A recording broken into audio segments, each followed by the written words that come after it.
Hello everyone, welcome to our YouTube channel Law by AN and I am Nankishore Gupta. Today we are going to start our third lecture of International Commercial Arbitration. And our today's topic is concept of arbitrability under the Indian law.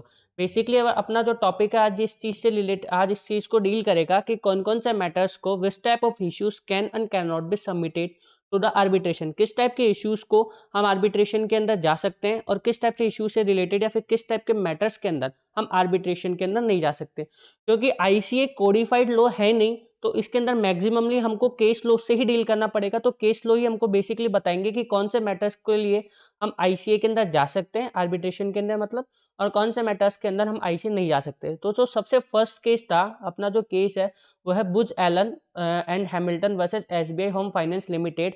और इस case के अंदर court ने तीन points दिए थे, तीन grounds दिए थे। उन ग्राउंड्स के ऊपर हमको डिटरमाइन करवाया गया था कि कौन से मैटर्स के अंदर आप आर्बिट्रेशन के अंदर जा सकते हो और कौन से मैटर्स में आर्बिट्रेशन में नहीं जा सकते। तो जो अपना एक केस है Booz Allen and Hamilton versus SBI Home Finance Limited, इसका फर्स्ट पॉइंट ये बोला था इस केस के अंदर कोर्ट ने फर्स्ट पॉइंट ये बोला था, dispute capable of being adjudicated through arbitration. इसका मतलब ये है वो सारी डिस्प्यूट जो कि केपेबल है एडजुडिकेट होने के लिए, किसके द्वारा, आर्बिट्रेशन प्रोसेस के द्वारा, वो सारे मैटर्स के अंदर आप आर्बिट्रेशन के अंदर जा सकते हो। सेकंड पॉइंट ये बोला, disputes covered by the arbitration agreement, वो सारी डिस्प्यूट जो कि आर्बिट्रेशन एग्रीमेंट के द्वारा कवर्ड है, उन डिस्प्यूट्स के रिलेशन में भी आप आर्बिट्रेशन के अंदर जा सकते हो। और नंबर थर्ड पॉइंट ये था कि dispute that parties have refer to the arbitration, ऐसी कोई भी डिस्प्यूट जिसको पार्टीज आर्बिट्रेशन के रेफर कर सकती है। इन तीनों पॉइंट्स के हिसाब से हम इन तीनों मैटर्स के रिलेशन में हम आर्बिट्रेशन के अंदर जा सकते हैं। तो पॉइंट ये आता है कि कौन से मैटर्स या कौन से डिस्प्यूट्स के अंदर हम आर्बिट्रेशन के अंदर नहीं जा सकते। तो इस चीज के लिए अपने कोर्ट 6 पॉइंट्स है in Indian law, they are 6 points in which a party cannot be go for arbitration process.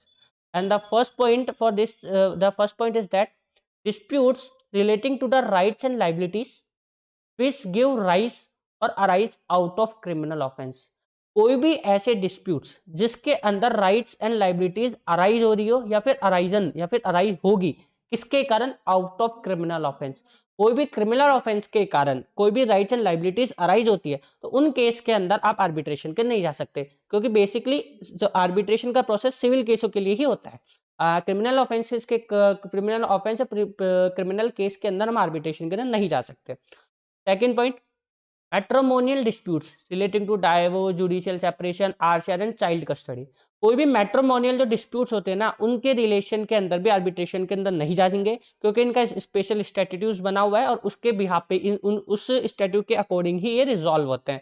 Divorce हो गया, judicial separation, RCR, restitution of conjugal rights और चाइल्ड कस्टडी, ये सब मैट्रिमोनियल डिस्प्यूट्स के अंदर कवर होते हैं। नंबर थर्ड पॉइंट बोलता है गार्जियनशिप मैटर्स, गार्जियनशिप मैटर्स के अंदर भी कोई भी पर्सन आर्बिट्रेशन के अंदर नहीं जाएगा। और insolvency and winding up matters, insolvency कोई भी बंदा इंसॉल्वेंट हो गया हो या फिर वाइंड अप कंपनी के केस में हो या कोई भी फर्म केस में हो, उन केसेस के अंदर कंपनी लॉज ये सब अप्लाई होते हैं और एक स्पेशल स्टेट्यूस बने हुए हैं, उनके अकॉर्डिंग ये रिजॉल्व होते हैं। ओके, टेस्टामेंट्री मैटर्स के लिए भी स्पेसिफिकली में सेशन एक्ट बना हुआ है, तो उनके अकॉर्डिंग हम इन मैटर्स को रिजॉल्व करते हैं। और जो लास्ट पॉइंट है, ये जो पॉइंट बोल रहा है eviction and tenancy matters, eviction and tenancy related matter, इस केस के अंदर इनमें क्या है, एक स्पेशल इसके अंदर ये है, बात ये है कि अगर कोई भी आपकी आपकी कंपनी नहीं, कोई भी आपकी कंट्री के अंदर एविक्शन एंड टेनेंसी से रिलेटेड कोई भी स्पेशल स्टैट्यूट बना हुआ है, तो फिर आप आर्बिट्रेशन के लिए नहीं जाओगे। लेकिन in case there is not have any enforceable statute related to eviction and tenancy matters, then you can go for arbitration process। मतलब कि अगर आपकी कंट्री के अंदर या फिर आपके जुरिस्डिक्शन के अंदर कोई भी एविक्शन एंड टेनेंसी से रिलेटेड कोई भी एक्ट पास नहीं है या एनफोर्सेबल नहीं है, that time of dispute, then you can go for arbitration. ये पॉइंट ये कह सकता है, ये कहता है। ठीक है, अब हमने समझा कि कौन से मैटर्स के हम आर्बिट्रेशन के लिए जा सकते हैं, कौन से मैटर्स के अंदर हम आर्बिट्रेशन में नहीं जा सकते।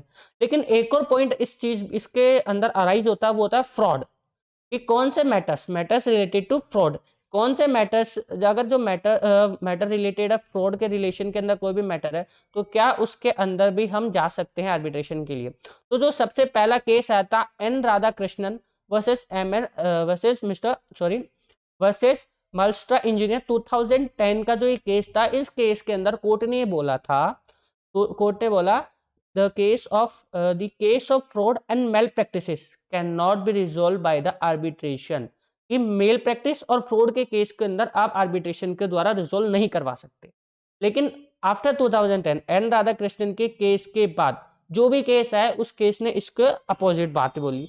और जो उसके बाद हमारा जो केस आया था 2014, यहाँ 2014 के अंदर अपने पास कोर्ट का एक केस आया, वो था world sports group limited versus MSM satellite private limited.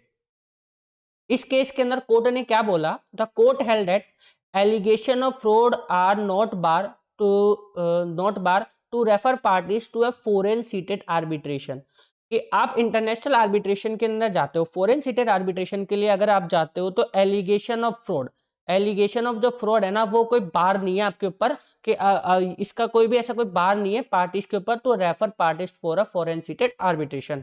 Okay, तो फर्स्ट पॉइंट ये बोला कोर्ट ने क्या, कि allegation of fraud is not a bar on the parties for foreign seated arbitration के लिए। और सेकंड बात क्या बोली कोर्ट ने, इसका किसका, जो फ्रॉड का है ना, एक एक्सेप्शन है, ओनली वन एक्सेप्शन। कोर्ट इस केस में कोर्ट ने बोला केवल एक एक्सेप्शन है, और वह एक्सेप्शन क्या है, which is specified under section 45 of arbitration and conciliation act 1996। और उसके अंदर क्या है कि ये जो सेक्शन है 45, ये सेक्शन बोलता है in case where the arbitration agreement is, ऐसा कोई सा भी केस जिसके अंदर आर्बिट्रेशन एग्रीमेंट कौन से तीन चीजें कंटेन कर रहा हो, कौन से 3 पॉइंट कंटेन कर रहा हो, नल एंड वॉइड, या तो आर्बिट्रेशन एग्रीमेंट आपका नल एंड वॉइड हो, इन ऑपरेटिव इन नेचर, उसको ऑपरेट ही नहीं कर सकते हो आप, या इनकेपेबल ऑफ बीइंग परफॉर्म, या फिर आपका arbitration agreement incapable of perform करने के लिए। इन 3 सिचुएशन के अलावा आप आर्बिट्रेशन के अंदर जा सकते हो। फ्रॉड कोई भी बार नहीं है, या फिर कोई भी एलिगेशन ऑफ फ्रॉड बार नहीं है पार्टीज को रेफर करने के लिए। लेकिन अगर अकॉर्डिंग टू सेक्शन 45 आपका arbitration agreement null and void है, इन ऑपरेटिव इन नेचर है, और इनकेपेबल ऑफ बीइंग परफॉर्म है, तो इन 3 सिचुएशन के अंदर आप आर्बिट्रेशन के अंदर नहीं जा सकते in the case of fraud. ठीक है, और इसके बाद हमारे पास एक और जो नेक्स्ट केस आया, वो था ए अयस्वम वर्सेस ए परमाशिवम एंड अदर्स 2016। ये 2016 का केस था। ये भी वही फ्रॉड से रिलेटेड कोर्ट ने के अंदर इसके अंदर बोला था। और कोर्ट ने इसमें क्या बोला, कोर्ट ने बेसिकली इस केस के अंदर जो फ्रॉड था ना, फ्रॉड उसको 2 पार्ट के अंदर डिवाइड किया। कोर्ट ने बोला कि fraud can be a simple fraud और can be a serious in nature. तो फ्रॉड कैन बी सिंपल और फ्रॉड, तो कोर्ट ने कहा कि allegation of fraud are arbitrable unless they are serious और कॉम्प्लेक्स इन नेचर। कोर्ट ने क्या बोला कि अगर कोई भी सिंपल फ्रॉड है तो कोई इशू नहीं है, आप उसके अंदर आर्बिट्रेशन के अंदर जा सकते हो। लेकिन अगर आपकी फ्रॉड सीरियस है या फिर कॉम्प्लेक्स इन नेचर है, सीरियस या कॉम्प्लेक्स इन नेचर है, तो इस केस के अंदर आप आर्बिट्रेशन के अंदर नहीं जाओगे। कोर्ट ने यह कहा। और दूसरा क्या बोला कोर्ट ने, दूसरा ग्राउंड पॉइंट ये बोला कि the fraud unless is alleged against the arbitration agreement, कि जो फ्रॉड है ना, वो आर्बिट्रेशन एग्रीमेंट के अगेंस्ट में नहीं होनी चाहिए। जैसे कि अपन ने लास्ट केस में पढ़ा अभी सेक्शन 45 है, सेक्शन 45 3 पॉइंट बोला, null and void, inoperative in nature, incapable of being perform, ये तीनों पॉइंट नहीं होनी चाहिए। तो ये चीज बोली।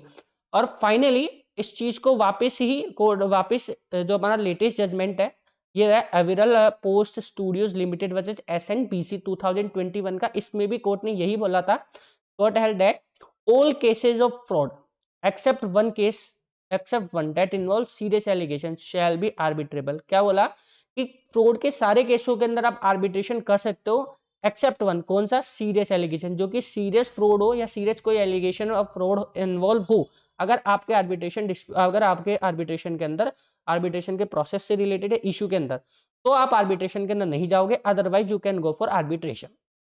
ये इसके अंदर बोला।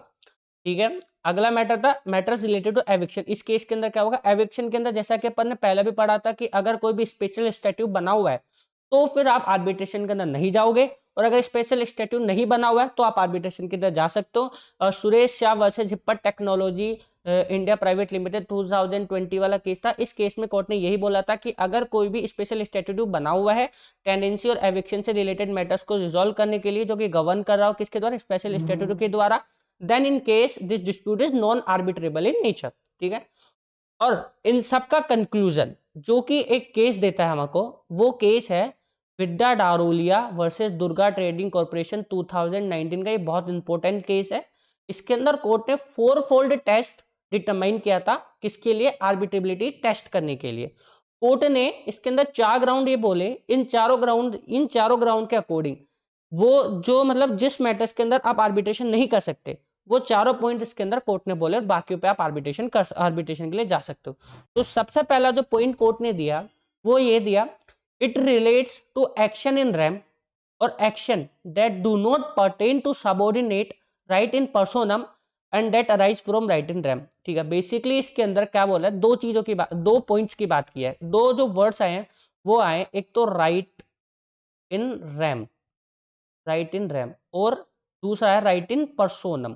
ठीक है, राइट इन पर्सोनम, ये 2 पॉइंट्स के बारे में बोला है। तो राइट इन रैम का मतलब क्या होता है? राइट इन रैम मतलब होता है बेसिकली कि ऐसा कोई सा भी राइट जिसको आप पब्लिक एट लार्ज के अगेंस्ट एनफोर्स करा सकते हो। फॉर एग्जाम्पल, अगर मैं एग्जाम्पल दूं तो प्रॉपर्टी राइट्स, अगर if I purchase an property, अगर मैंने एक प्रॉपर्टी परचेज की है तो फिर उसके अंदर कोई भी मतलब पब्लिक एट लार्ज के अगेंस्ट में मेरे पास वो राइट है कि कोई भी उसके ऊपर कब्जा नहीं कर सकता। ठीक है, जब मैंने रजिस्ट्री करवा ली और मैंने ऑफिशियली उसको खरीद लिया, ठीक है, तो वो मेरा राइट इन रैम हो गया।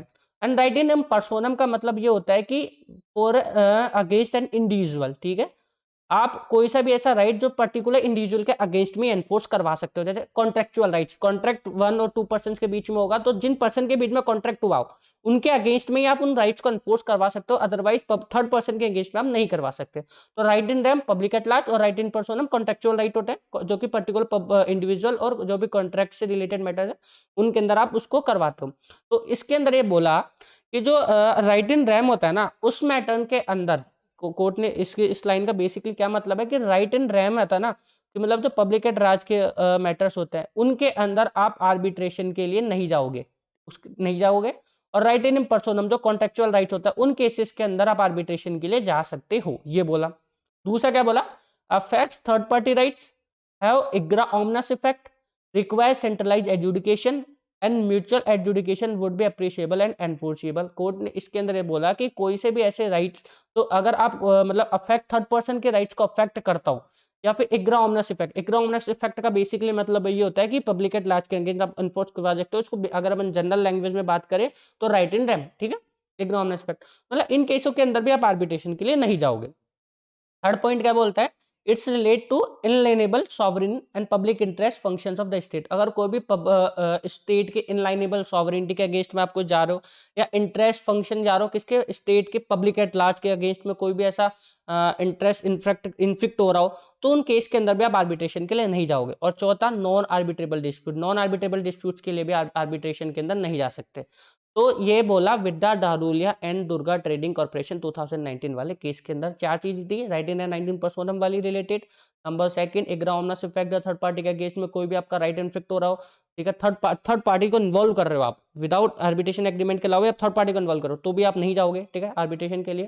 ठीक है, थर्ड बाय सॉवरिनिटी का इफेक्ट आ रहा हो, या पब्लिक एट लार्ज का पब्लिक इंटरेस्ट आ रहा हो एट लार्ज में, तो नहीं जाओगे। फिर कोई भी ऐसे डिस्प्यूट जो नॉन आर्बिट्रेबल है, इन चारों टाइप्स के डिस्प्यूट्स के अंदर आप आर्बिट्रेशन के लिए नहीं जाओगे, अदरवाइज आप जा सकते हो।